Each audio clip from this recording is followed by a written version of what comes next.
Big ബോസിൽ നാളെ നടക്കാൻ പോകുന്നത് വീക്കെൻഡ് എപ്പിസോഡാണ്. ലാലേട്ടൻ വരുന്ന വീക്കെൻഡ് എപ്പിസോഡിൽ ഒരു എവിക്ഷൻ നടക്കുന്നുണ്ട്. ഓൾറെഡി 1-2 പേരൊക്കെ ബിഗ് ബോസ് വീട്ടിൽ നിന്നും പുറത്തായി എന്നുള്ള റൂമറുകളൊക്കെ നിങ്ങൾ ഓൾറെഡി കേട്ട് കാണും.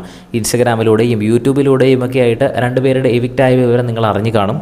പക്ഷേ അത് 100% നമുക്ക് ഉറപ്പിക്കാൻ കഴിയില്ല. ആര്യൻ പുറത്തായി എന്ന് കഴിഞ്ഞ ആഴ്ചയിൽ വളരെ ശക്തമായ റൂമറുകളൊക്കെ വന്നിരുന്നു. പക്ഷേ എപ്പിസോഡ് കാണിച്ച സമയത്ത് ആര്യനാണ് ആദ്യം തന്നെ സേവ് ആയത്. അതുകൊണ്ട് എല്ലായ്പ്പോഴും റൂമറുകൾ ശരിയാകണമെന്ന് നിർബന്ധമില്ല. നമുക്ക് എപ്പിസോഡ് കണ്ടു തന്നെ മനസ്സിലാക്കാം. നിങ്ങൾ ആര് പോകണമെന്നാണ് നിങ്ങളുടെ ആഗ്രഹം ഉണ്ടായിരുന്നതെന്ന് താഴെ ഒന്ന് കമൻറ്റ് ചെയ്യുക. 8 പേരടങ്ങുന്ന നോമിനേഷൻ ലിസ്റ്റായിരുന്നു ഉണ്ടായിരുന്നത്. ഈ ആഴ്ചയിലും അടുത്ത ആഴ്ചയിലും ഒരു ഡബിൾ എവിക്ഷനൊക്കെ സാധ്യതയുണ്ട്. കാരണം ഒരു 4-5 ആഴ്ചകൾക്കുള്ളിൽ തന്നെ ഒരു ടോപ്പ് 5-ലേക്കൊക്കെ എത്തിക്കേണ്ടതുണ്ട്. എന്തായാലും നമുക്ക് നോക്കാം ആരാണ് പുറത്താകാൻ പോകുന്നതെന്ന്. എല്ലാ ദിവസവും ബിഗ് ബോസിൻ്റെ പ്രൊമോ അപ്ഡേറ്റുകൾ ലഭിക്കുന്നതിനായിട്ട് ചാനലൊന്ന് സബ്സ്ക്രൈബ് ചെയ്യുക. വീഡിയോ ഇഷ്ടപ്പെട്ടാൽ ഒന്ന് ലൈക്ക് ചെയ്യുക.